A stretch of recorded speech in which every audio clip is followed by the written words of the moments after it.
Biri var idi, biri yox idi. Bir kənddə balaca bir qız var idi. Bu qız elə qəşəng idi ki, daha da dünyada ondan yaxşısı yox idi. Anası ona həddən artıq sevir, nənəsi isə anasından da artıq istəyirdi. Nəvəsinin anadan olduğu gün nənəsi ona bir qırmızı papaq bağışlamışdı. O vaxtdan bəri qız hara getsəydi, özünün təzə, yaraşıqlı qırmızı papağını başına qoyub gedərdi. Qonşular da onun barəsində beləcə deyərdilər: "Bax, qırmızı papaq gəlir." Bir dəfə anası qutab bişirdi və qızına dedi: "Qırmızı papaq, get nənənin yanına, bu qutabları və bir küpə yağı ona apar. Özü də gör necədir, sağ-salamattırmı?" Qırmızı papaq yığışıb o biri kəndə nənəsinin yanına getdi. Qız meşə ilə gedirdi, birdən qabağına bir qoruca boz qurd çıxdı. Qurd istədi qırmızı papağı yesin, ancaq cəsarət eləmədi. Çünki yaxınlıqda odun doğrayanların baltasının tapıltısı gəlirdi. Qurd dodaqlarını yalayıb qızdan soruşdu: "Hara gedirsən ay qırmızı papaq?" Ancaq qırmızı papaq meşənin ortasında dayanıb qurdlarla danışmağın necə qorxulu olduğunu hələ bilmirdi. O, qurdla salamlaşıb dedi: "Nənəmin yanına gedirəm. Bu qutabları və bir küpə yağı da ona aparıram. Nənən uzaqdamı olur?" deyə qurd ondan soruşdu. "Çox uzaqda olur." Qırmızı papaq cavab verdi. "Odur bax, o kənddə dəyirmanın dalında, qıraqdakı birinci evdə." Qurd dedi: "Yaxşı, elə mən də sənin nənənə baş çəkmək istəyirəm. Mən bu yolla gedim, sən də bax, o biri yolla get. Görək hansımız tez qayıdıb çatacağıq." Qurd bunu deyib, bütün qüvvəsini toplayaraq ən yaxın yolla qaçdı.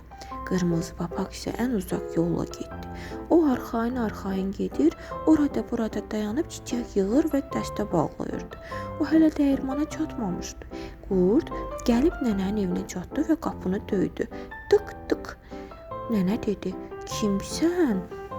"Mənəm, nəvən qırmızı papağam" deyə qurd incə səslə cavab verdi. "Sənə qonaq gəlmişəm.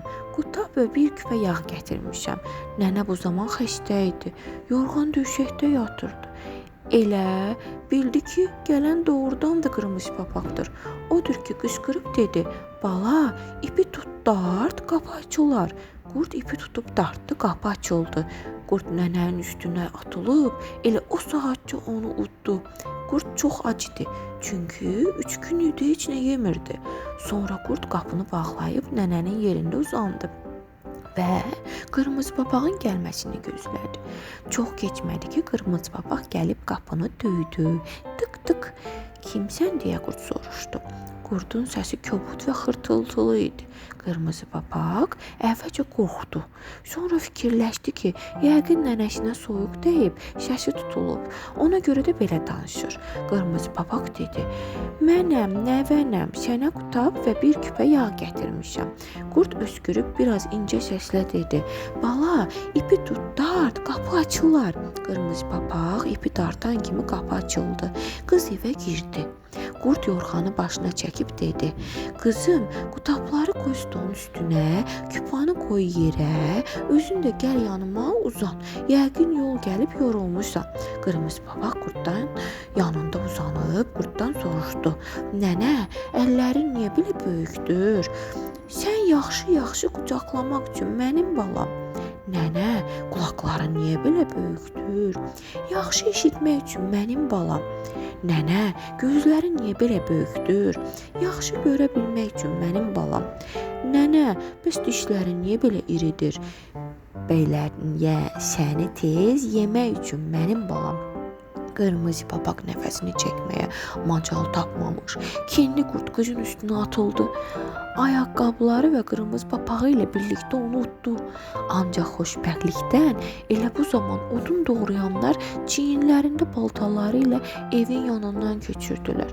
Onlar səs-küyü eşitdilər, tez yürüyüb evə girdilər və qurdu öldürdülər. Sonra da qurdun qarnını yarıb qırmızı papağı onun dalınca da nənəni sağ-salamat çıxartdılar və beləliklə nağlımız çox gözəl bitdi.